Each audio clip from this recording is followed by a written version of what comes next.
Hallelujah. आइए प्रार्थना करेंगे। सब तैयार है परमेश्वर जी के वचन के लिए? जो तैयार है वो हाथ उठा के बोलो, बोलो आई एम रेडी, मैं तैयार हूँ। हालेलुया।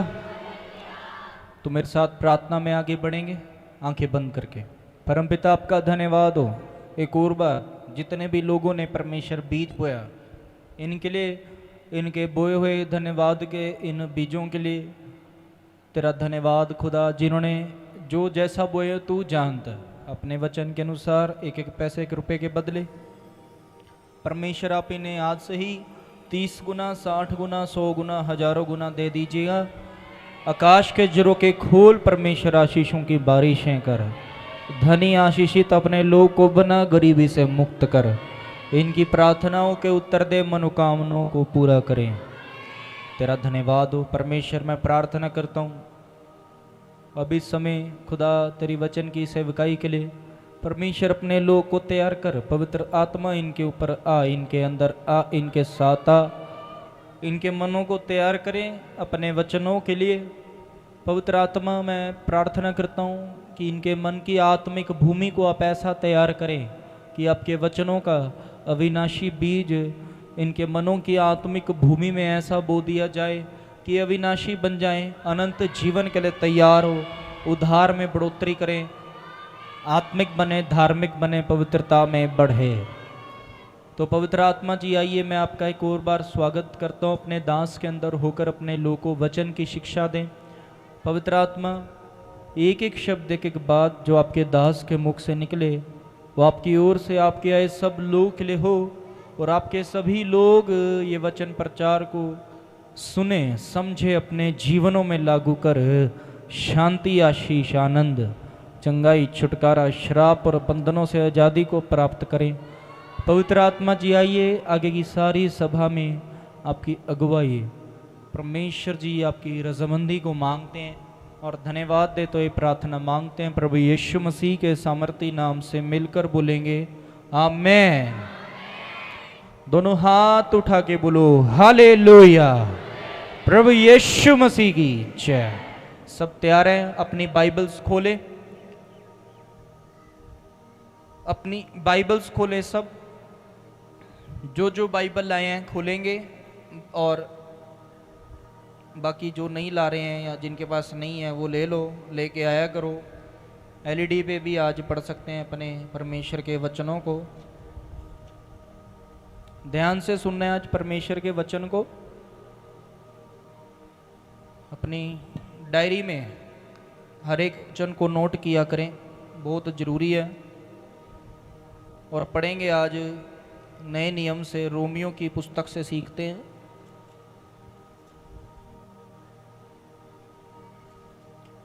बोलो हालेलुया।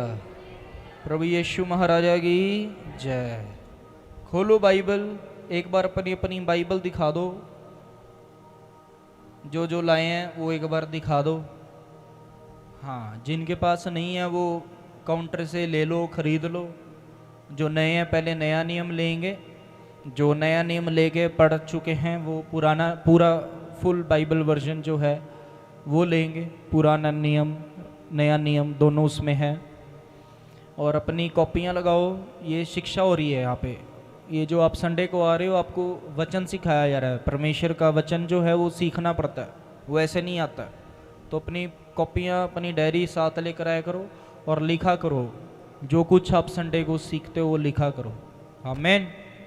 हर संडे वचन नोट करा करो, और हर वीरवार को, थर्सडे को आप वचन को नोट किया करें कि परमेश्वर जो आपको वचन दे रहा है ये बहुमूल्य है।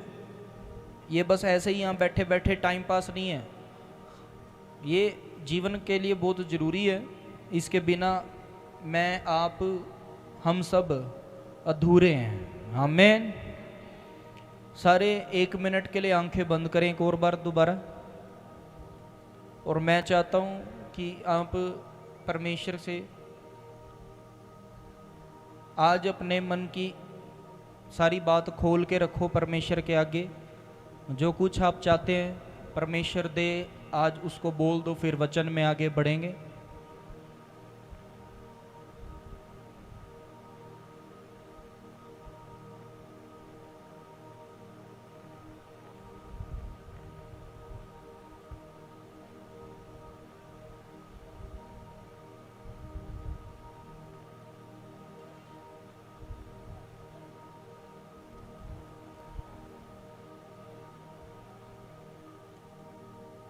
ऊंचे आवाज से बोले, दोनों हाथ उठा के हालेलुया।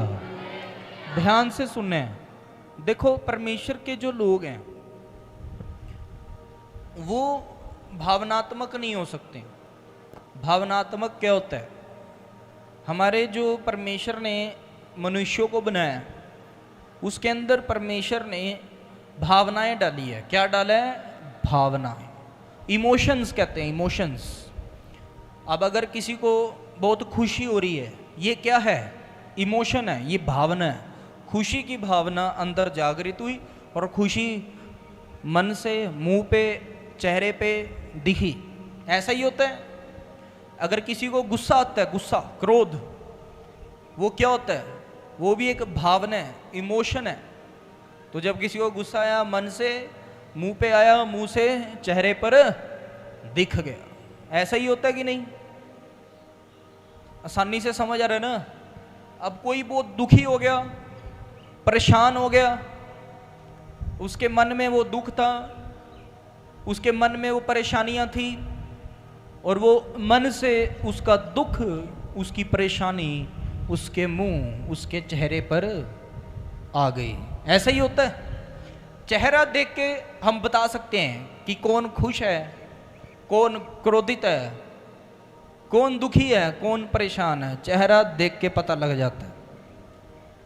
परमेश्वर ने इंसान के अंदर जो कुछ डाला है और इंसान को बनाया है, परमेश्वर ने एक इंसान को अपने ऊपर पूरा कब्जा दिया हुआ है। परमेश्वर ने किसी का भी कब्जा, किसी का कंट्रोल अपने हाथ में नहीं लिया। किसी को उसने कठपुतली नहीं बनाया, किसी ने उसको रोबोट नहीं बनाया।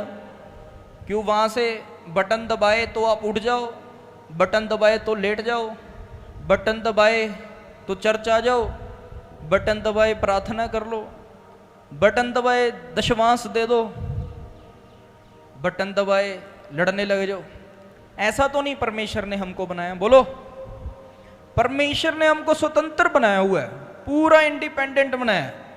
ये तुम्हारा शरीर है, ये तुम्हारा मन है, तुम्हारा तन है, ये तुम्हारा जीवन है। मेरे वचन को सीखो और उस वचन के अनुसार अपने तन को, अपने मन को, अपने जीवन को चलाओ। पर क्या है, जो परमेश्वर के लोग हैं वो अपना कंट्रोल खो बैठे हैं। उन्होंने अपने मन को अपने कंट्रोल में लेना था, अपने मन को अपने कब्जे में लेना था, और क्या हुआ? खुद ही अपने खुद का सारा कंट्रोल, अपने सारे जीवन का कब्जा अपने मन को देख के बैठ गए। अब ज्यादातर लोग के आप जीवन को देख लो, उनका जीवन कैसा है? वो विश्वास में हैं, वो मान लेते हैं कि हाँ वो चर्च आते हैं, मान लेते हैं। उनकी मनोकामनाओं की सीमा नहीं है।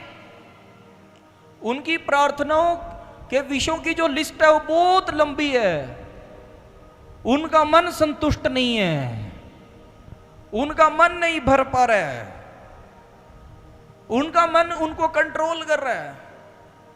उनका मन उनको कभी खुशी की ओर ले जाता है, उनका मन कभी उनको दुखों में ले जाता है, उनका मन कभी उनको क्रोध करवा देता है, उनका मन कभी उनको परमेश्वर के नजदीक जाने को करे, उनका मन कभी तो उनको परमेश्वर से दूर भी जाने को करे।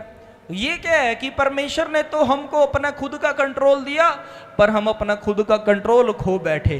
परमेश्वर ने हमारे जीवन का नियंत्रण हमको दिया, पर हमने अपने जीवन का नियंत्रण अपनी भावनाओं को, इमोशंस को दे दिया, अपने मन को दे दिया। आज के टाइम पे इंसान ऐसा है या नहीं है? कौन कौन मानता है इस बात को? मानते हैं कि नहीं मानते? सुन भी पा रहे हैं वचन को कि नींद आ रही है किसी को? आज के टाइम पे इस बात को समझ लेना चाहिए सभी को कि अपनी भावनाओं को अपने कंट्रोल में लो, इमोशंस को अपने कंट्रोल में लो, अपने मन के ऊपर अपने खुद का कब्जा लो, मन के ऊपर खुद का कब्जा लो, मन को आपके ऊपर कब्जा ना लेने दो। अब कोई कहे, कोई सोचे कि ये इमोशंस जो हैं, ये भावनाएं जो हैं, ये तो परमेश्वर ने ही बना के डाली है, हाँ ये बनाई परमेश्वर ने डाली, पर ये इसलिए नहीं कि ये आपको चलाने लग जाएं, ये इसलिए कि आप इनको चलाओ। समझ रहे? जो परमेश्वर के लोग हैं वो मन से नहीं चलने चाहिए, वो आत्मा से चलने चाहिए, आत्मा से। मन शरीर आत्मा के खिलाफ है। सुन रहे हैं कि नहीं? ये जो भावनाएं हैं ये आपके आत्मा के विपरीत है। अगर आप अपने इमोशंस के ऊपर कब्जा नहीं लेंगे तो इमोशंस आपके ऊपर कब्जा लेंगे। अगर आज के वचन से आप ये बात को सीख जाओगे तो आगे अपने जीवन में बहुत बढ़ोतरी करते चले जाओगे।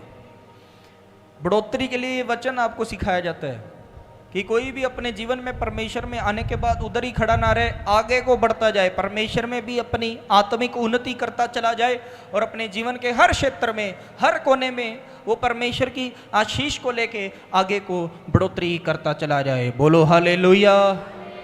इसलिए जो परमेश्वर के लोग हैं, मैं हमेशा कहता हूं वो इमोशनल नहीं हो सकते, वो भावनात्मक नहीं हो सकते।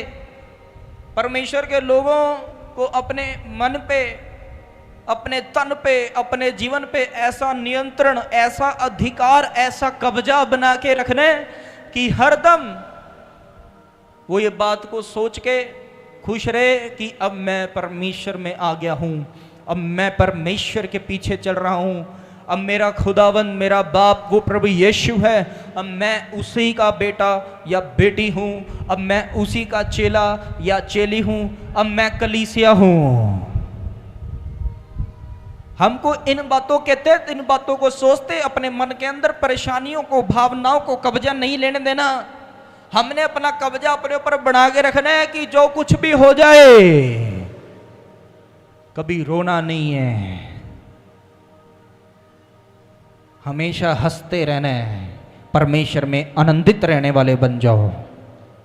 बोलो हालेलुया, मिलकर बोलो हालेलुया। प्रभु यीशु मसीह की जय। मिलकर बोलो हालेलुया।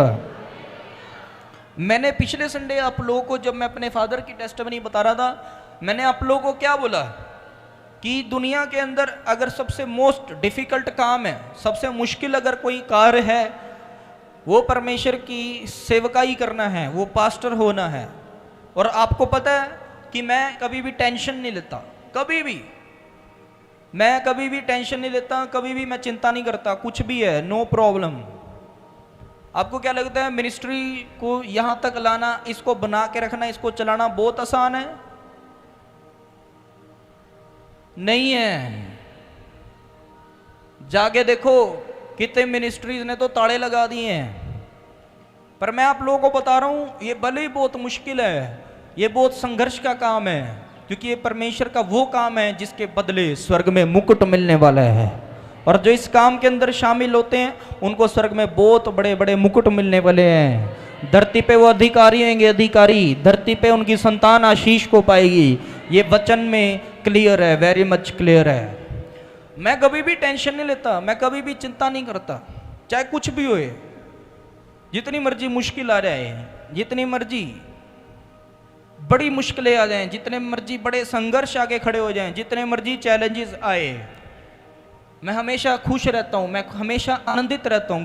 किसी से भी पूछ लो, मेरे घर में आके पूछ लो, मेरी चर्च पर्सनल टीम से पूछ लो, मेरी टीम से पूछ लो, कलीसिया के जो लोग पुराने उनसे पूछ लो, मैं कभी टेंशन नहीं लेता। मैं लोगों को भी यही सिखाता हूं कि टेंशन मत लो, टेंशन लेके कुछ नहीं होएगा। अपना हर संडे चर्च में आओ और जम के आराधना करो, फिर सब कुछ हो जाएगा। हर संडे चर्च में आओ, ध्यान लगा के वचनों को सीखो, सब कुछ होएगा। अगर घर जाके टेंशन हो रही है, जोर लगा के आराधना करो, जोर लगा के प्रार्थना करो, सब कुछ हो जाएगा। पर अगर मन की भावनाओं में बैठ के रोते रहोगे, धोते रहोगे, कोसते रहोगे अपने आप को, परमेश्वर को, फिर क्या, अगर अभी नीचे है ना, वो अंडरग्राउंड चले जाओगे और दबते चले जाओगे और खुदते चले जाओगे। समझ पा रहे कि नहीं? परमेश्वर में विश्वास में आनंदित होके ऐसे खड़े हो जाओ कि जितनी मर्जी बड़ी बड़ी आंधियां, तूफान, हवाएं आए, आपको कोई ना गिरा सके। आपके अंदर जो आनंद है वो ऐसा बड़ा होना चाहिए, क्योंकि जो आपके अंदर वो परमेश्वर है वो सारी मुश्किलों से बड़ा है, वो सारी मुश्किलों को हरा सकता है। आपको आज से बस आनंदित रहना है, आनंदित। और फिर देखो क्या होने के लिए जा रहा है, परमेश्वर चमत्कार करने के लिए जा रहा है। ये आनंदित रहना क्या है? परमेश्वर के लोगों का आनंद कहाँ है? अरे वो यही है कि वो ऐसी प्रॉब्लम्स को देख करके टेंशन नहीं लेते, परेशान नहीं होते, भावनात्मक नहीं होते। वो परमेश्वर की स्तुति महिमा आराधना जम के करते रहते हैं। वो जब आनंद दिखाते हैं परमेश्वर और आनंदित हो जाता है, और अगर उसका मन खुश हो गया तो खुशहाली अपने आप आ जाती है। ये सीक्रेट है, समझ लो। अब देखो चैलेंज कैसे कैसे होते हैं लोगों के जीवन में। डेली लाइफ में बहुत चैलेंज है, अपने घर के अंदर अपने परिवार के साथ बना के रखनी है आजकल बहुत बड़ा चैलेंज है, ऐसा है कि नहीं है? यह भी संघर्ष ही है। अब अपने काम काजों को बना के रखना, घर की कमाई में घर के सारे खर्चों को पार लगाना, अपने आप को अपने परिवार को आगे को लेके जाना, यह भी संघर्ष है, चैलेंज है या नहीं है? बोलो। कभी किसी पे ट्रस्ट किया, उसने धोखा दे दिया, मन में चिंता आ गई, अब दोबारा टेंशन लेते हैं, किसी पे भरोसा करेंगे, कोई साथ दे ना दे, बड़ी टेंशन है। ऐसा है या नहीं है? मैं कभी टेंशन नहीं लेता, खर्चे बड़े छोटे आनंदित रहता हूं। परमेश्वर अपने आप आगे को लेकर के जाएगा, वो आगे लेके जाने वाला परमेश्वर है, आगे ही आगे को लेके जा रहा है। जहां जितनी आगे तक मैं आप सोच रहे हैं वो उससे भी आगे लेके जा रहा है। ऐसा हमारा परमेश्वर है, आनंद ऐसे काम करता है। बोलो हालेलुया। अब मैं बताता हूं, मैंने कभी किसी से दुश्मनी नहीं बनाई मन में। मैं कभी भी किसी को मन में अभी तक बुरा नहीं कहता, मैं कभी भी किसी को कोसता नहीं हूं। मेरे को लोगों ने बड़े बड़े धोखे दिए हैं, मेरे को लोगों ने बड़े बड़े धोखे दिए हैं, और ऐसे वाले धोखे जो मेरे सामने वो धोखे दे रहे थे, मैं आंखें खोल के हंसते देख रहा था कि चलो कोई बात नहीं, कर लो, ले जाओ जो लेके जाते हो, करके देख लो जो करते हो। मैं कभी भी टेंशन क्यों नहीं लेता? क्योंकि मैंने कभी किसी को धोखा नहीं दिया, मैंने कभी किसी का बुरा नहीं किया। और जो परमेश्वर है वो न्यायी परमेश्वर है, वो देखता है। अगर आपने किसी के साथ धोखा नहीं दिया है, आपने अगर किसी के साथ धोखा नहीं किया, आपने अगर किसी का बुरा नहीं किया, तो चिंता मत करो। जो कर रहे हैं वो पछता के वापस आते हैं, क्योंकि परमेश्वर हमारा पलटा लेने वाला परमेश्वर है। वो कहते हैं मेरे क्रोध को अवसर देके देखो, तुम क्या कर लोगे क्रोध करके? तुम्हारे अंदर कुछ नहीं है। परमेश्वर कहता है अरे तुम माफ करो, क्योंकि अगर हम माफ नहीं करेंगे तो परमेश्वर क्या है, वो हमको माफ नहीं करेगा, वो हमारी ओर नहीं होएगा, वो हमारी फेवर नहीं करेगा, वो हमारा बदला पलटा नहीं लेगा। बाइबल के वचन के मुताबिक अगर हम मन से किसी को माफ ना करें, हमारी प्रार्थनाएं स्वीकार नहीं होती है। जब मन से माफ कर देते हैं, जीवन की चिंताओं को भूल जाते हैं। जिन लोगों ने धोखा दिया, जिन लोगों ने आप लोग के साथ बुरा किया, उनको माफ कर देते हैं और हम आगे को निकल पड़ते हैं। परमेश्वर हमको आगे लिए जाता है, वो भरपाई भी कराता है नुकसानों की, और जिन्होंने आपको धोखा दिया, बुरा किया, उनको भी पछतावा देखना पड़ जाता है। तो मैंने सब कुछ बता दिया। चाहे जीवन का कैसा भी संघर्ष है, आपको टेंशन नहीं लेनी है, आपको आनंदित रहना है। आनंदित कैसे रहना है?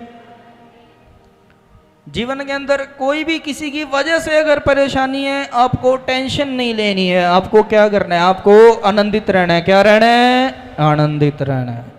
परमेश्वर आपके साथ है, वो अपने आप ही सब हल करेगा। मेरे जीवन में मेरा स्वामी मेरा परमेश्वर है, मेरा मास्टर मेरा परमेश्वर है, इसलिए मेरे को टेंशन नहीं है। अगर मैं अपने आप में ही मास्टर बनी जाऊं, मैं अपने आप में ही स्वामी बनी जाऊंगा, तो फिर वो परमेश्वर का क्या काम है मेरे जीवन में? सुन रहे हैं कि नहीं सुन रहे हैं? पूरी तरह उसको समर्पित हो जाओ। हम उसके दास हैं, हम उसके सेवक हैं। वो स्वामी है, वो मास्टर है, वो अपने आप ही सारे नुकसान की भरपाई करने के लिए जा रहा है आपके। वो अपने आप ही आपके धोखे, आप लोग को जिन्होंने धोखे दिए, उन धोखेबाजों से आपका पलटा लेने जा रहा है। आप आनंदित रहो और आगे बढ़ते चले जाओ। परमेश्वर के वचन के मुताबिक अंगीकार बहुत जरूरी है। पर ये अंगीकार क्या है, आज मैं आप लोगों को वचन से बता देता हूं। पढ़ो मेरे साथ रोमियो 10 अध्याय 9, मैं आपके लिए पढ़ रहा हूं, आप भी साथ साथ पढ़ेंगे। रोमियो 10 अध्याय 9वां वचन कह रहा है कि यदि तू अपने मुंह से यीशु को प्रभु जानकर अंगीकार करे और अपने मन से विश्वास करे कि परमेश्वर ने उसे मरे हुओं में से जिलाया, तो तू निश्चय उद्धार पाएगा। अभी एक लाइन पहले अच्छे से सुन लो, मैं दोबारा पढ़ रहा हूं, फिर अगली लाइन मैं आप लोग को बताता हूं क्या है। कह रहे कि यदि तू मुंह से अंगीकार करे, ये लिखा है ना, जो ये मुंह वाली बात है अंगीकार की बात है, दोबारा सुन लो। कह रहे कि यदि तू मुंह से यीशु को प्रभु जानकर अंगीकार करे और अपने मन से विश्वास करे। ये दो तरह के अंगीकार हैं, ये मुंह का अंगीकार और ये मन का अंगीकार, ये दो अंगीकार है कि मुंह से आप जब बोलें कि यीशु ही मेरा प्रभु है, और इस बात को बोलने के बाद इस बात पे जब आप मन से विश्वास रखे कि अब यीशु मेरा प्रभु है, तो कि परमेश्वर ने उसे मरों में से जिलाया, तो तू निश्चय उद्धार पाएगा। अब बड़े सारे लोग हैं, वो भी यहां बैठे बैठे भी बोल देंगे कि यीशु मेरा प्रभु है। उन्होंने क्या कर लिया? मुंह का अंगीकार कर लिया कि नहीं? मान लिया अपने मुंह से? बोलो, आपने मान लिया। अब मैं बोल रहा हूं कि यीशु मेरा प्रभु है। बोलो, यीशु मेरा प्रभु है। अब आपने मुंह से बोल दिया कि नहीं? ये क्या हो गया? मुंह से अंगीकार हो गया। अब मैं अगर इस बात को बोल चुका हूं कि यीशु ही प्रभु है, अब अगर मैं ये बात बोल रहा हूं कि यीशु प्रभु है, और मैं अगर मन से इस बात पे विश्वास न रखूं, मैं यहां से घर जाऊं, फिर से भावनात्मक होने लगूं, फिर से इमोशनल होने लगूं, अपने घर के माहौल को देख के रोने लग जाऊं, मैं अपने कामकाज की तंगी देख के रोने लग जाऊं, पीटने लग जाऊं, मैं और अगर कोई जीवन का संघर्ष देख के रोने धोने लग जाऊं, अपनी प्रॉब्लम्स का प्रचार करने लग जाऊं, चर्च से दूर होने लगूं, परमेश्वर से दूर होने लगूं, तो ये तो मुंह का अंगीकार, मन का विश्वास नहीं हुआ। अगर आप ये बात सुन रहे हैं और आप ये बात बोल रहे हैं कि यीशु प्रभु है, तो ये याद रखो, उसको प्रभु क्यों बोलते हैं? क्योंकि उसके अंदर सारी ताकत है, सारी सामर्थ है कि वो प्रभुता दिखा सकता है। जब आपने मुंह से बोला कि यीशु ही प्रभु है, अब मन से विश्वास भी रखो। जीवन के हालातों को देख के, घर की परेशानियां देख के, ये ऐसी स्थिति परिस्थितियों के अनुसार रोना धोना छोड़ दो। अब से सदा काल के लिए आनंदित रहने लग जाओ, क्योंकि अब जब आप खुद बोल रहे हो कि यीशु ही प्रभु है, अब मन से विश्वास भी करो कि वो जो प्रभु है वो सारे हालातों का भी प्रभु है, वो ऐसी गंभीर स्थिति परिस्थिति हालातों का भी प्रभु है। वो प्रभुता दिखाएगा, वो अपनी ताकत दिखाएगा, वो अपनी सामर्थ्य दिखाएगा, और सारे हालात बदलने के लिए जा रहे हैं। ये है पूरा सच्चा संपूर्ण भरपूर परिपूर्ण अंगीकार कि मुंह से बोला यीशु ही प्रभु है, पर मन से भी विश्वास किया कि मेरा प्रभु मेरे हालात बदलने के लिए जा रहा है। अंगीकार अगर करना है तो सच्चा और पूरा करो। ये मुंह से बोलना काफी नहीं है। अरे मन पे अपना ऐसा विश्वास का कब्जा लो कि अब अपना मन डोलने नहीं देना है, मन को भावनाओं में बहने नहीं देना है। ये जो बात आप बोल रहे हैं यीशु ही प्रभु है, इसमें बहुत ताकत है। जब मन से विश्वास करोगे, ये ताकि ये सामर्थ परमेश्वर प्रभु यीशु मसीह की जीवन में उतर के काम करने के लिए जा रही है। ये आपके अंगीकार में बहुत ताकत है। पर याद रखना, मुंह से अंगीकार जब करते हो, अब मन से विश्वास भी इस बात पे रखना है कि वो जो यीशु है वो प्रभुता दिखाने के लिए जा रहा है। उसको यीशु मसीह भी तो बोल सकते हैं। उसको प्रभु यीशु मसीह क्यों कहा गया? प्रभु जिसके अंदर सारी ताकत हो, प्रभु जो प्रभुता करना जानता है, करना चाहता है और कर सकता है। तो आज नया कन्फेशन करो, आज नया अंगीकार करो, जो यहां लिखा है कि यदि तू अपने मुंह से यीशु को प्रभु जानकर अंगीकार करे और मन से विश्वास करे कि उसको परमेश्वर ने मुर्दों में से, मरों में से, डेड लोगों में से जिलाया, तो तू निश्चय उद्धार पाएगा। ये उद्धार क्या है? मैंने लाखों बार आप लोग को बताया, ये उद्धार है यानी कि जीवन बदल जाना, जीवन का कोना कोना नया हो जाना, जीवन के हालात बदल जाना, जीवन की सारी स्थितियां न्यू नई हो जाना।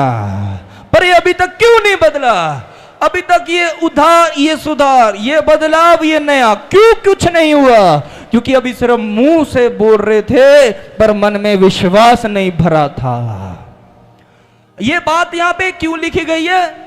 ये रोमियो से पहले, मत्ती से लेकर रोमियो तक तो हजारों बार लिखा गया कि यीशु मरों में से जिंदा हुआ, यीशु ने मृत्यु को हराया, परमेश्वर ने यीशु को जिलाया या सनातन आत्मा ने उसको जिलाया। बड़ी बार ये बातें लिखा है, ये सारी बाइबल में लिखी बातें सच्ची प्रूफ प्रमाण है और हमको पहले से पता है। पर ये मत्ती से लेकर के रोमियो तक आने के बाद यहां दोबारा इस बात के साथ जोड़ के ये क्यों लिखा गया कि परमेश्वर ने उसको मरों में से जिलाया, ताकि आप विश्वास कर सको।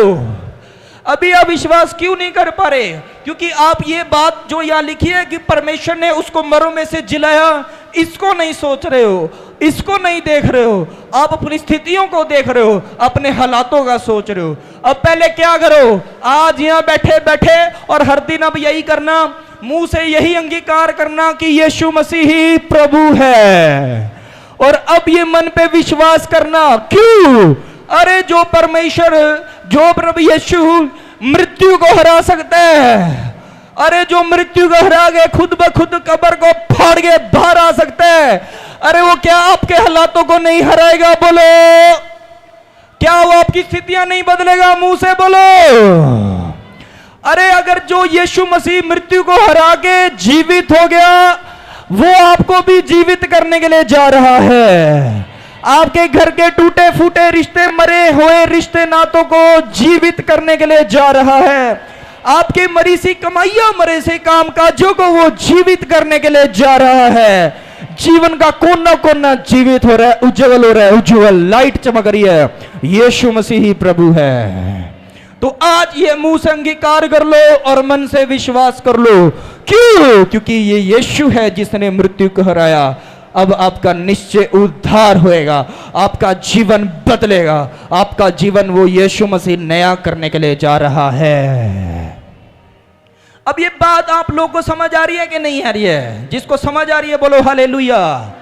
किस किस को समझ आ गया कि अभी तक ये मुंह का अंगीकार क्यों नहीं काम कर रहा था? क्योंकि इस बात पे जो मुंह से बोलते हम मन से विश्वास नहीं कर रहे थे। अब विश्वास करें। क्यों?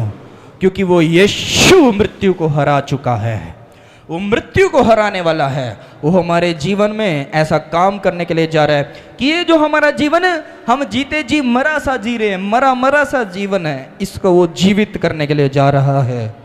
तभी लिखा है निश्चय उद्धार पाएगा। पर कब? निश्चय उद्धार पाएगा, निश्चय जीवन बदलेगा, निश्चय यानी कि पक्का तेरा जीवन नया होगा। पर कब? जब मुंह से अंगीकार होगा और मन से विश्वास होगा कि वो यीशु मसीह है जिसे मृत्यु को हराया है, वो मेरे जीवन में भी ऐसी प्रभुता दिखाने के लिए जा रहा है। ये है सच्चा अंगीकार, ये है ट्रू कन्फेशन। ये अंगीकार करना सीखो, ये कन्फेशन बना के रखना सीखो। अब ये अंगीकार ये सिर्फ मुंह का नहीं रह गया, ये मन का जो विश्वास है उसके साथ जुड़ा पड़ा है। और मन में ये बात हमेशा बना के रखना, कभी भी इस बात को ना भूलना कि अब हम एक ऐसे प्रभु के लोग हैं जो जीवित हैं, जिसने हजारों साल पहले मृत्यु को हराया है। अब वो बिल्कुल साथ साथ है, अब वो जीवन को भी ऐसे ही आपके जीवित करने के लिए जा रहा है। तो अब क्या बोलना है हमने? यीशु ही। मन से क्या करना है? बोलो क्या करना है? मुंह से बोलो क्या करना है? विश्वास कहां से होना चाहिए? अंगीकार कहां से होना चाहिए? क्यों? क्योंकि हमारे यीशु मसीह ने मृत्यु को खत्म किया है, हराया है। तो अब निश्चय उद्धार होने के लिए जा रहा है। ये सचमुच में इस प्रकार ये सामर्थ का काम होता है कि जब हम मुंह से बोलते कि यीशु मसीह प्रभु है और मन से इस बात पर विश्वास को बनाए रखते हैं, और कभी भी हम विश्वास में डगमगाते नहीं हैं, कभी भी अपने हालातों को देखकर नहीं चलते हैं, हम विश्वास में बने रहते हैं, इस बात को याद रखते हैं कि हमारे यीशु मसीह ने मृत्यु को हराया है, तो हम उद्धार को पा रहे हैं, उद्धार को। आगे को लिखा है, क्योंकि धार्मिकता के लिए मन से विश्वास किया जाता है और उद्धार के लिए मुंह से अंगीकार किया जाता है। अब ये दोबारा यहाँ पे विश्वास की बात धार्मिकता की आ गई है। ये धार्मिकता क्या है? परमेश्वर के वचन में चलना। अब बड़े सारे लोग हैं वो इस बात को समझ नहीं पाते कि ये बात यहाँ पर क्यों लिखी है, क्योंकि परमेश्वर का जो वचन है वो हर जगह वायदों से, वाचा से, दावे से, गारंटी से भरा है। हमको परमेश्वर के वचन में ये दावा पेश किया गया है और परमेश्वर ने हमारे साथ वचन में वाचा बांधी हुई है कि हम अपने इस जीवन के अंदर उद्धार को पाएंगे, छुटकारे को पाएंगे, चंगाई देखेंगे और जो कुछ आप पाना चाहते हैं वो जो बरकत कहलाती है वो हम पाएंगे। पर हम इस धार्मिकता में प्रवेश नहीं कर पा रहे। क्यों? क्योंकि हम अभी जीवन के हालातों को देखकर चलते हैं, हम स्थितियां देख के चलते हैं, हम उस यीशु को देख के नहीं चल रहे जिस यीशु को उसका चेला, वो महान चेला पतरस देखता चला गया और वो पानी गहरे जल के ऊपर भी चल करके चला गया। वो गहरे जल के उस पानी को, वो नदी को पार करके चला गया। इसलिए लिखे कि धार्मिकता के लिए भी मन से ही विश्वास होता है। हमारा ये जो विश्वास है अब परमेश्वर के हमारे साथ किए वायदों के ऊपर होना चाहिए, वो बांधी हुई वाचाओं के ऊपर होना चाहिए। हमको परमेश्वर के वचन पे पूरा अनुकरण करना है कि परमेश्वर ने बोला कि तू निश्चय उद्धार पाएगा। ये वर्ड निश्चय यानी कि तू पक्का उद्धार पाएगा। ये उद्धार तेरे ऊपर से नहीं टलने का। तेरा उद्धार तुझसे कोई भी नहीं खींच सकता। तेरे उद्धार को तुझ तक आने से कोई भी नहीं रोक सकता है। तू निश्चय उद्धार पाएगा। तो ये ऐसी धार्मिकता आज अपना लो कि परमेश्वर के वचन में हमारे साथ ये वायदे हैं कि जब आप हालातों को देख रहे हैं, स्थितियों को देख रहे हैं, परिस्थितियों को देख रहे हैं, अभी अभी देख लो, पर अब परमेश्वर के वचन की ओर निगाहें करो। परमेश्वर के वचन में हमारे साथ जो परमेश्वर ने वाचाएं बांधी है, जो वायदे किए हैं, जो हमारे आगे दावे किए हैं कि हम एक बार विश्वास करें तो सही, वो सारी वाचा बांधी हुई पूरी करता है। वो सारे वायदों का सच्चा परमेश्वर है। वो निश्चय उद्धार देने को कह रहा है, वो हम निश्चय उद्धार पाएंगे। वो ऐसा कह रहा है हमारा जीवन जरूर बदलेगा। परमेश्वर हमारे जीवन को कदम कदम पे बदलता और नया बनाता चला जाएगा। तो ये ऐसा विश्वास बनाओ कि आपकी ये धार्मिकता बन जाए। जो ये विश्वास है, इसके बाद आती है धार्मिकता। धार्मिकता यानी कि ऐसे वस्त्र, धार्मिकता यानी कि ऐसी ढाल, वो वस्त्र जो हम नहीं उतारेंगे, वो ढाल जो हमको बचा के रखेगी। अब परमेश्वर के वचन के ऐसे वस्त्र पहन लो कि अब ये वस्त्र उतरने नहीं चाहिए। अब ये धार्मिकता की ढाल ऐसी अपना लो ताकि आपके ऊपर आगे को कोई वार ना चल सके। अब ये ऐसे वस्त्र हैं जिसके लिए विश्वास जरूरी है। पर जो विश्वास ना करे मन से, मुंह से जो भी बोले, उसके जीवन में वचन ये वायदे काम नहीं करेंगे। पर जो आज मुंह से अंगीकार कर चुके हैं, मन से विश्वास कर रहे हैं कि यीशु मरों में से जीवित हुआ, मृत्यु को हराया, वो मेरे जीवन को जीवित करता जा रहा है, तो निश्चय उद्धार पा रहे हैं। तो ये धार्मिकता वाला विश्वास अब बना लो कि मैं अब पक्का उद्धार पा रहा हूं, मैं निश्चय उद्धार पा रहा हूं, निश्चय मेरे हालात बदल रहे हैं। पक्का ही पक्का गारंटी है, दावा हो गया, पेश हो गया, सारी स्थितियां हम सबकी परमेश्वर बदलने के लिए जा रहे हैं। अब आगे देखो, कह रहे हैं उद्धार के लिए मुंह से अंगीकार किया जाता है।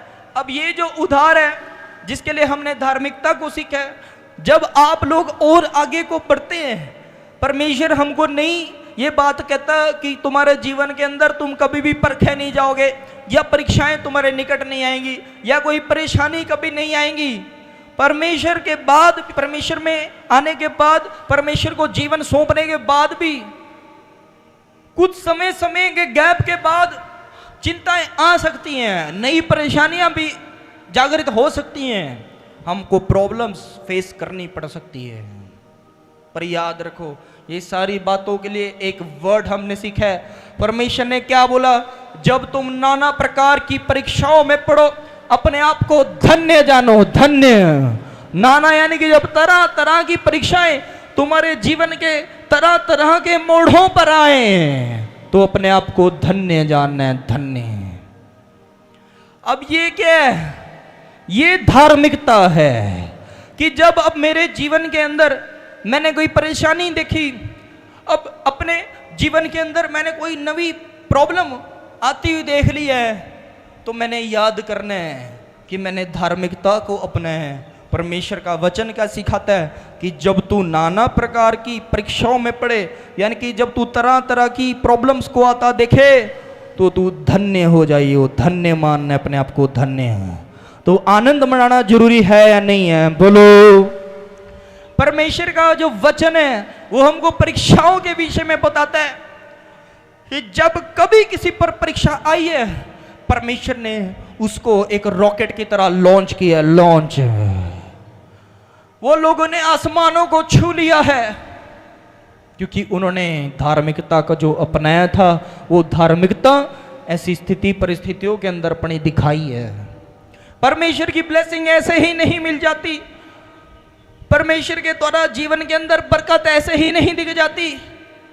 अपनी गरीबी हम परमेश्वर से ऐसे ही नहीं मिटवा लेंगे, हमको उसके लिए परमेश्वर को संघर्ष करके दिखाना पड़ता है। हमको परमेश्वर को ये प्रूव करना पड़ता है, प्रमाण देना पड़ता है कि परमेश्वर तेरे बड़े अनुग्रह के लिए, तेरी महाकृपा के लिए, तेरी करुणा के हम लोग काबिल हैं, हम योग्य ठहरते हैं।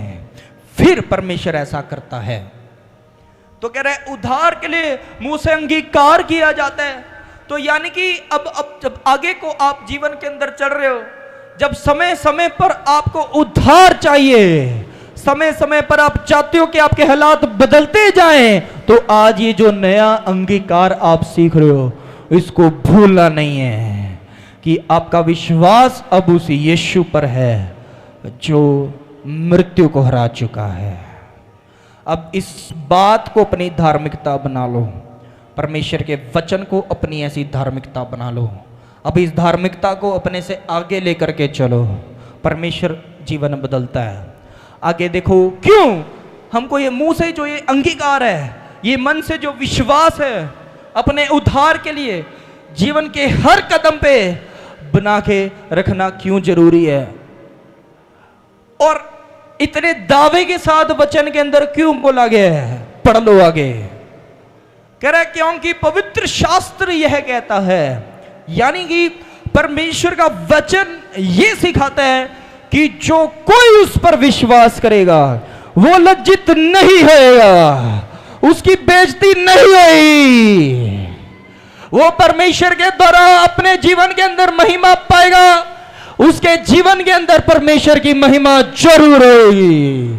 तो यानी कि आप आज से जितने मर्जी महीने पहले, जितने मर्जी साल पहले, या कुछ ही हफ्ते पहले, कुछ ही दिनों पहले चर्च में आए, कोई भी मकसद लेकर आए हो, कोई भी विषय लेकर आए हो सकता है आपकी प्रॉब्लम बहुत बड़ी है, हो सकता है आपकी प्रॉब्लम सिर्फ ना के बराबर है, हो सकता है आपकी प्रॉब्लम थोड़ी ही बड़ी है, हो सकता है आपकी प्रॉब्लम बहुत ज्यादा है या बहुत कम है। मेरी बात को सुनो, जो जैसा मकसद, विषय, मनोकामना आप लेकर आए हो, अब भूल जाओ और अपने मन में परमेश्वर पर सच्चा विश्वास जागृत करो, क्योंकि यहां वचन के अंदर ये वायदा है, ये वाचा है जिसको आपने अपनी धार्मिकता बना लेना है। क्या? कि जो कोई उस पर विश्वास करता है वो लज्जित नहीं होता है, यानी कि उसकी बेइज्जती नहीं होएगी। तो आज मेरी बात ये ध्यान से समझ लो, परमेश्वर अपने लोग का आदर बढ़ाने वाला परमेश्वर है, परमेश्वर अपने लोग का पराक्रम बढ़ाने वाला परमेश्वर है, परमेश्वर अपने लोग की संतान को, पीढ़ी दर पीढ़ियों को आशीषित बनाने वाला परमेश्वर है। अरे हम लज्जित होने के लिए नहीं बुलाए गए हैं, हमारी बेइज्जती हो इसलिए परमेश्वर ने हमको अपने पीछे नहीं बुलाया है। परमेश्वर ने आपको बुलाया आपको ऊंचा उठाने के लिए, आपको चमकाने के लिए, आपको जाना माना पहचाना बनाने के लिए। लोग देखेंगे। आज परमेश्वर की ऐसी धार्मिकता अपनी अपना लो। आज मुंह से सच्चा अंगीकार, मन से सच्चा विश्वास करो कि अब मैं परमेश्वर में हूं। परमेश्वर आपको लज्जित बिल्कुल नहीं होने देगा, बिल्कुल भी नहीं होने देगा।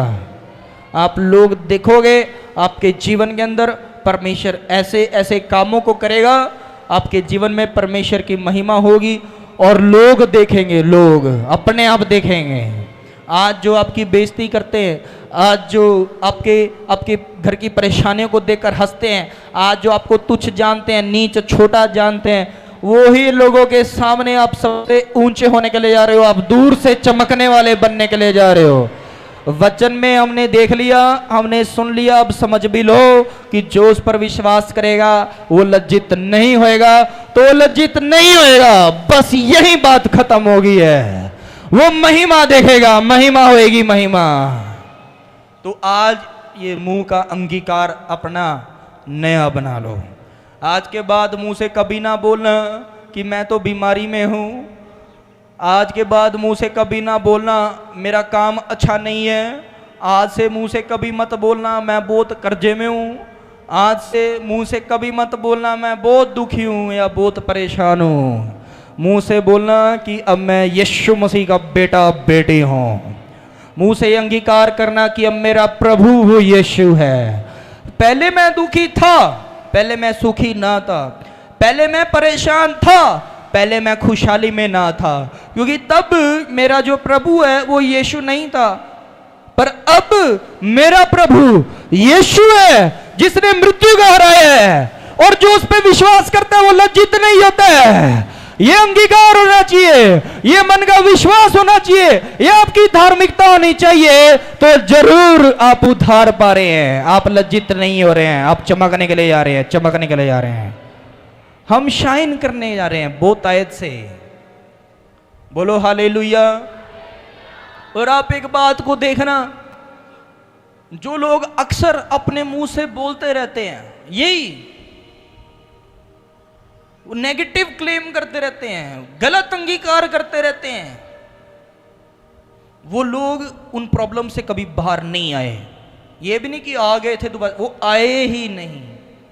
मैं ये नहीं कह रहा आप ये प्रार्थना करनी छोड़ दो कि परमेश्वर तू मुझे दुष्ट आत्मा से आजाद कर, या मेरी बीमारियां मिटा दे, या मुझे अच्छा काम काज दे दे, या मेरे घर की कमी घटियां पूरी कर दे। प्रार्थना में आप परमेश्वर से जो भी बोलो वो सही है।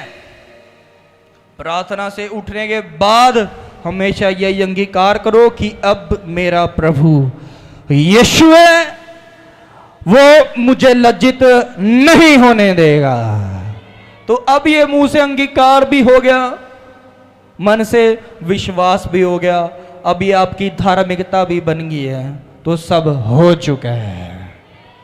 तो आज जो मैंने बात बोली है, आप जो कुछ मकसद लेकर आए हो इस परमेश्वर के राज्य में, इस सेवकाई में, इस चर्च में, जो भी विषय, जो भी मनोकामनाएं लेकर के आए हो, आप लेकर आए हो, अब परमेश्वर ने अपने पास रख ली है। अब आप भूल जाओ, अब आनंदित होते रहना, आनंदित ही रहना, और अंगीकार यही रखना कि यीशु मसीह मेरा प्रभु है, मुझे लज्जित नहीं होने देगा। बड़े सारे लोग हैं, जब आपके आसपास के, आपके हो सकता है घर के, आपके साथ उठने बैठने वाले लोग आपको बोल सकते हैं, आपको पूछ सकते हैं कि तू चर्च में जाने लगा, हमने सुना है। हो सकता है आपने नहीं बताया, उनको पता चल गया। वो आपको बोल सकते हैं कि हाँ भाई, चर्च वाले तो कहते हैं चर्च में जाने से मुश्किलों के हल हो जाते हैं, तेरा कुछ हुआ। आपको बहुत लोग बोल सकते हैं, क्योंकि उनको क्या है, आज के टाइम पे लोग क्या है, वो किसी को सही रास्ते पे नहीं देख सकते। सुन रहे हैं आप लोग? दुनियावी जो लोग होते हैं, संसार के जो लोग हैं, या वो लोग जो परमेश्वर को भी नहीं जानते, वो किसी को सही रास्ते पे चलता हुआ कभी नहीं देख सकते। आप एक बात को देखना, आज ही आप अपने घर के बाहर पोस्टर लगवा दो और सोमवार से शनिवार तक का शेड्यूल लिखवा दो कि सोमवार को मैं दारू पीने ठेके में जाऊंगा, मंगलवार को मैं नाचने झूमने क्लबों में जाऊंगा, डिस्को में जाऊंगा, बुधवार को मैं परस्त्रीगामी करने जाऊंगा, वीरवार को मैं बंदे मारने जाऊंगा, शुक्रवार को मैं चोरी करने जाऊंगा, शनिवार को मैं बैंक में डाका मारने जाऊंगा। लोग कोई नहीं रोकेंगे आपको, कोई भी नहीं रोकेंगे। पूछेंगे सोमवार को शाम को आके, हाँ भाई किन्ने पैग लाए। ट्यूसडे को, मंगलवार को पूछेंगे, हाँ भाई केड़े क्लब में गया था, केड़े डिस्को में गया था।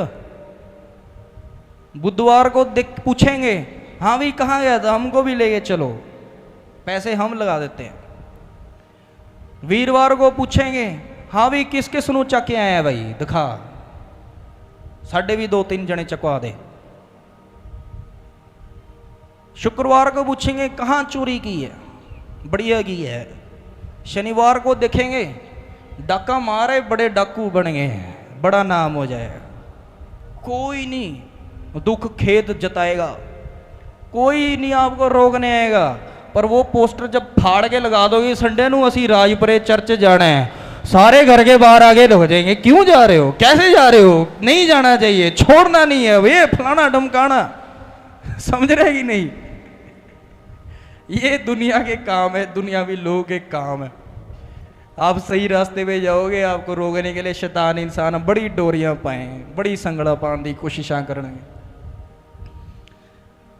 आप ये बात देख लो, जब आप दुखी थे, आप परेशान थे, आप रोते थे, हंसते नहीं थे, आपके घर में खाने पीने को भी कुछ नहीं था, कोई काम काज नहीं, बच्चे रो रहे हैं, घर में झगड़े हैं, कोई भी आपकी सुधि लेने नहीं आया, कोई भी आपको पूछने कभी नहीं आया, कोई भी आपकी मदद सहायता करने नहीं आया। पर जब आप चर्च आए, आप आशीषित होने लगे, आप फलवंत होने लगे, तब सब रोकने टोकने अपने आप पहुंच जाएंगे, अपने आप, एवरी टाइम। और ये सारा कुछ अभी हो रहा है, आगे और होएगा।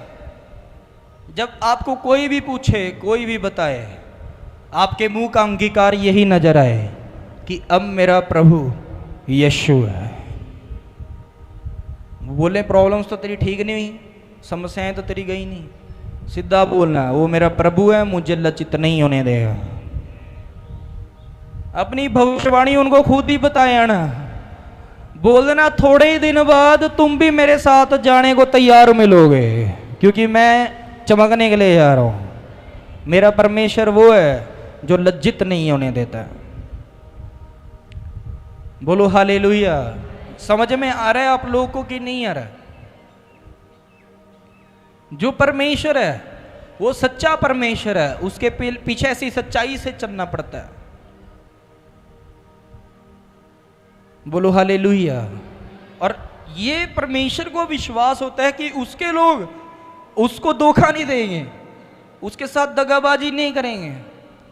ये परमेश्वर को हम पे भरोसा होता है कि हम उस पे भरोसा रखेंगे। पर अब ऐसा विश्वास, ऐसा अंगीकार वाला भरोसा बना लो कि आज से अगर मुंह से अंगीकार आप करके जा रहे हैं कि आपका प्रभु वो यीशु है, मन से इस बात पे विश्वास भी रखें।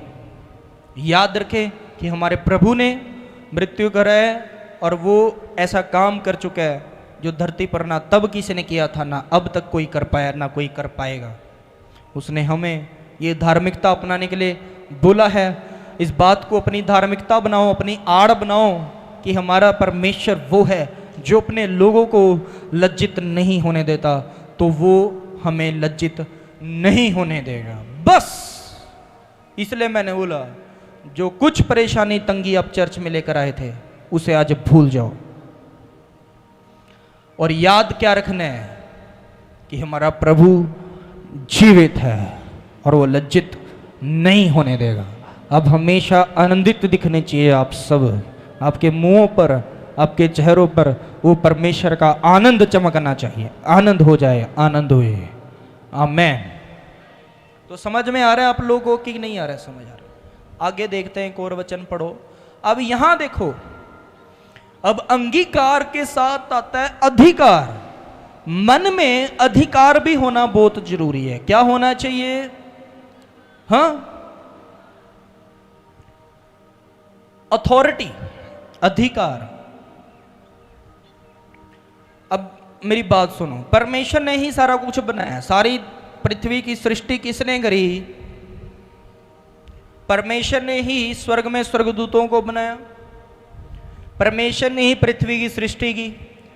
परमेश्वर ने ही पृथ्वी पे जीव जंतु जानवर बनाए, पेड़ पौधे, सारा कुछ जो आप पहाड़ जो कुछ देखते हो किसने बनाया जी?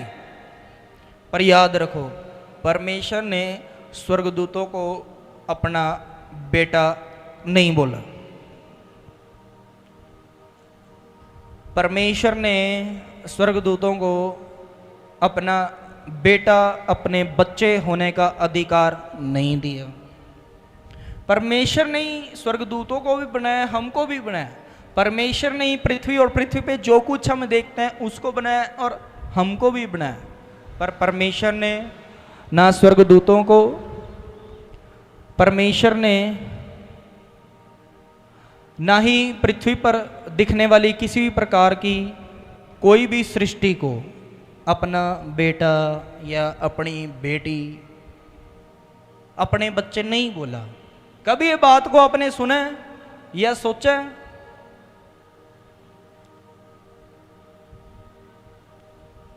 मैंने सोचा, अब कोई इंजीनियरिंग करता है, इंजीनियर होता है, मैकेनिकल इंजीनियर है। अब कोई वो गाड़ी को अगर बनाएगा, क्या गाड़ी उसका बेटा बेटी हो सकती है? हाँ, सुन रहे हैं कि बैठे बैठे सो रहे हैं? अब किसी की कोई गाड़ी है, अगर वो गाड़ी उसने बना दी है तो उसको बेटा बेटी तो नहीं कहेगा, वो शादी करेगा, उसके बच्चे होंगे, उसी को बेटा बेटी बोलते हैं कि नहीं? समझो, परमेश्वर ने सारा ब्रह्मांड बनाया, स्वर्ग और पृथ्वी की सृष्टि की। स्वर्गीय दूतों को उसने बनाया। पृथ्वी पर जो कुछ हम देखते हैं, हम और जो कुछ है, सब कुछ उसी ने ही रचा बनाया।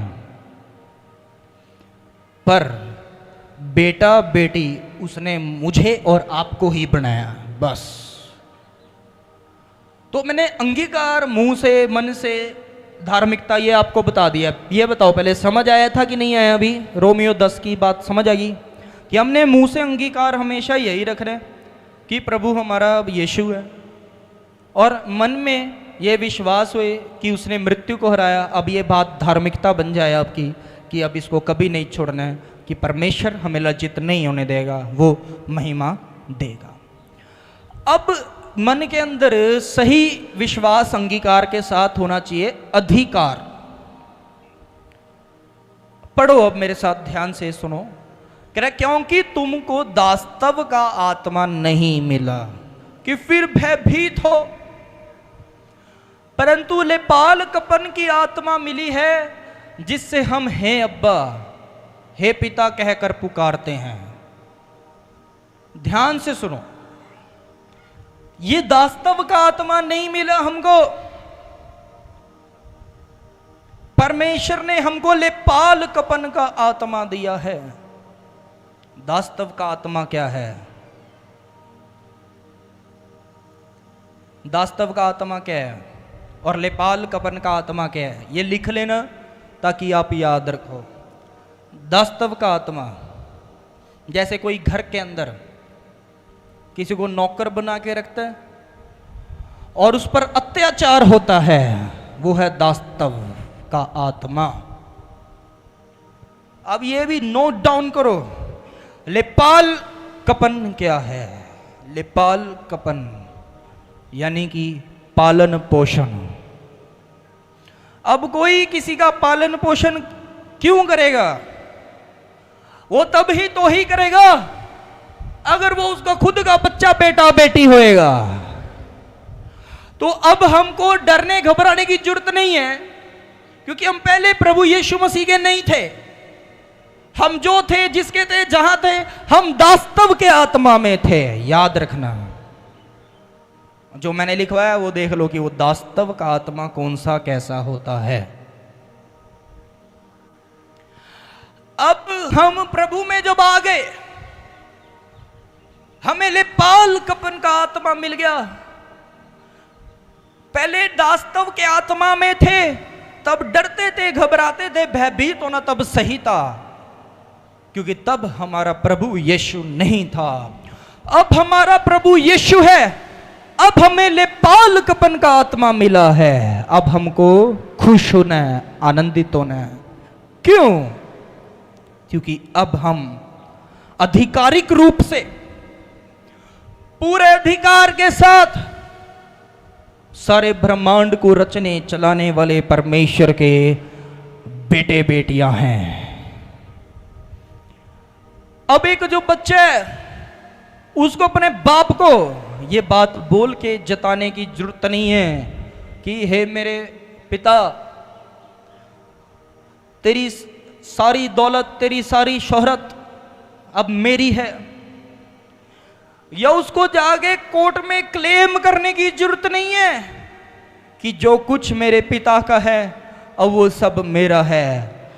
बिना कानून को हाथ में लिए वो कानूनी रूप से जो कुछ एक बाप का है अब बेटे बेटियों का है। मैं क्या कह रहा हूं? आपको कोर्ट में नहीं जाना पड़ा, आपको थाने कचहरियों में कभी नहीं जाना पड़ा अपने माँ बाप की शोहरत के ऊपर हक दिखाने के लिए। वो आपको पहले से पता है, और वो हक, वो अधिकार आपके मन में पहले से है या नहीं है? आपको सोचने की भी जरूरत नहीं है, क्योंकि ये आपको पता है, ये तो है ही है, ये तो होना ही है। ये है मन से अधिकार। अब ये ही मन से अधिकार प्रभु यीशु मसीह में दिखाओ, क्योंकि जिसको मन से अधिकार ना हो वो अपने माँ बाप को देखकर भी यही सोचता फिर कि जब एक समय आएगा मैं बड़ा हो जाऊंगा, मैं कोर्ट में जाऊंगा और जो मेरा हिस्सा बनता है जी, जो मेरा अधिकार बनता है, मैं अपने माँ बाप से खो लूंगा, मांग लूंगा, छीन लूंगा। ऐसे तो देंगे नहीं, ऐसा तो नहीं होता।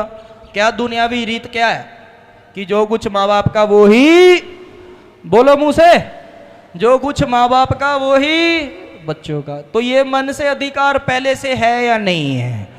ये ही अधिकार मन में आज पैदा करो कि अब हम परमेश्वर के हैं, हम उसके लिए पाल कपन में हैं, हम उसी के पालन पोषण में हैं। तो जब ये मन में अधिकार जागृत होता है, जैसे आपको अपने माँ बाप की प्रॉपर्टी को क्लेम नहीं करना पड़ा, वैसे ही अब आपको डरना नहीं पड़ेगा, घबराना नहीं पड़ेगा, रोना नहीं पड़ेगा, बस आनंदित रहना है। हमारा पिता बहुत धनी है, बहुत धनी है, हमको धनी बना देगा अपने आप ही। वो बहुत धन्य है, हमको धन्य बना देगा।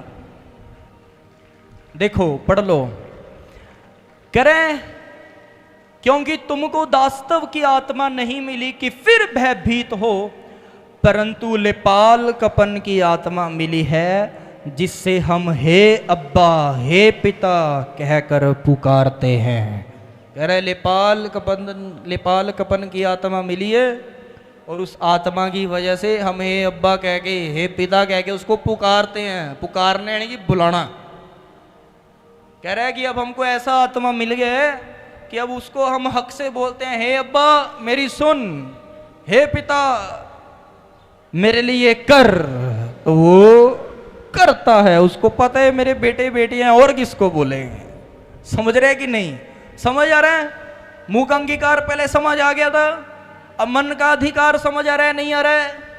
अब मन से अधिकार यही रखो, क्योंकि अब ये अधिकार आपको मांगना नहीं पड़ा, कहीं से लेकर आना नहीं पड़ा, ये परमेश्वर में आने के बाद अपने आप बन गया है। अब हे अब्बा हे पिता कहकर उसे सब करवा सकते हैं। आगे देखो, कह रहे आत्मा आप ही हमारी आत्मा के साथ गवाही देता है कि हम परमेश्वर की संतान है। कह रहे कि ये बात जो है ये पृथ्वी की नहीं है, ये बात जो है ये संसारिक नहीं है। कह रहे ये बात स्वर्गों के अंदर लिखी हुई है, नोट डाउन पड़ी है। बोलो हालेलुया। आगे पढ़ो, कह रहे और यदि संतान है तो वारिस भी, वरन परमेश्वर के वारिस और मसीह के संगी वारिस हैं, जबकि हम उसके साथ दुख उठाएं कि उसके साथ महिमा भी पाए। तो कह रहे ये बात जो है, इस बात की एक बहुत बड़ी गवाही है, और ये गवाही देने वाला वो परमेश्वर का आत्मा है जिसके द्वारा हमारा उद्धार हुआ है। कैसे? आखिरी वचन कह रहे यदि संतान है तो वारिस भी है। मैंने क्या बोला? अब आप अपने माँ बाप के बच्चे हो तो फिर उन्हीं सब चीजों के आप वारिस हुए। तो ये बात की किसी से गवाही लेने की, गवाही पूछने की हमको क्या जरूरत है? अब जब हम अपने पिता परमेश्वर के बच्चे हैं तो हम अब वारिस भी बन गए हैं। तो मन से अधिकार अब जागृत होना चाहिए, नहीं होना चाहिए? ये अधिकार लेके ही चलना है अब हमने परमेश्वर के पीछे। और कह रहे हैं और यदि संतान है तो वारिस भी, वरन परमेश्वर के वारिस और मसीह के संगी वारिस। यानी कि परमेश्वर के वारिस, जैसे प्रभु यीशु मसीह ने अपने पिता की आज्ञा को मानकर पृथ्वी पर आके वो सब काम किया जिसके लिए वो भेजा गया, और क्रूस की पीड़ा को उठाया और मरों में से जी उठा। उसको उसके तहत क्या मिला? स्वर्ग और पृथ्वी का अधिकार।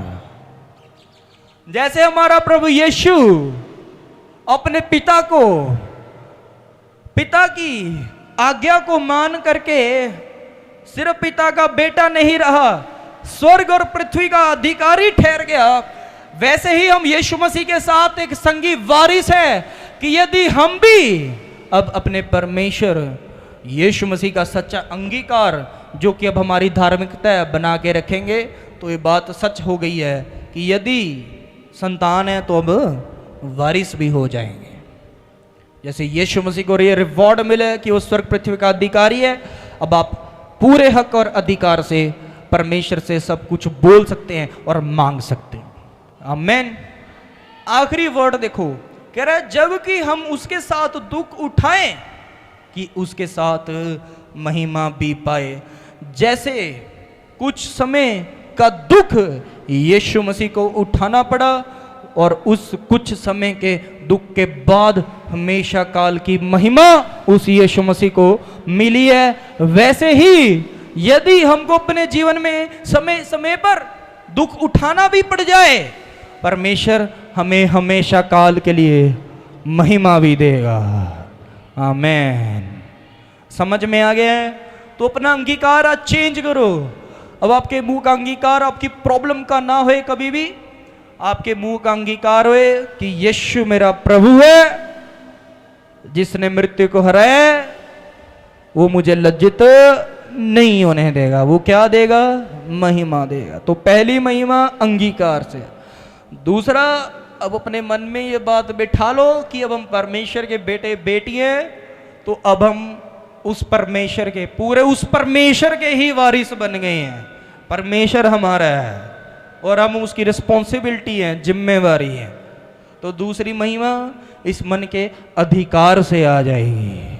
आमीन। तो आप लोगों को चिंता करने की जरूरत नहीं है, आपको पूरे आनंद के साथ परमेश्वर के पीछे चलते रहने की जरूरत है। अंगीकार बना के रखना, अधिकार में बने रहना। जो आनंदित होकर के अपने पिता को सब कुछ कहेगा, वो पिता सब करेगा, क्योंकि वो धरती वाला पिता नहीं है जो अगर ऐसे ना माने फिर रोना पड़ता है, फिर जिद करनी पड़ती है, फिर पीटना पड़ता है, खाना पीना छोड़ना पड़ेगा, ऐसा वाला कुछ करना पड़ेगा। नहीं नहीं नहीं, वो परमेश्वर को चाहिए हमारा अंगीकार है, वो परमेश्वर को चाहिए हमारे अंदर आनंद, फिर वो हम जो वारिस हैं वो परमेश्वर वो खुद ब खुद उतर आएगा जीवन के अंदर, सब कुछ सुलझाने के लिए, निश्चय उद्धार देने के लिए। आमेन। समझ आ गया अंगीकार और अधिकार? तो आइए अपनी आंखें बंद करेंगे, परमेश्वर का धन्यवाद करेंगे वचन के लिए। इन वचनों के द्वारा परमेश्वर आप सभी को बहुतायत से बरकत दे।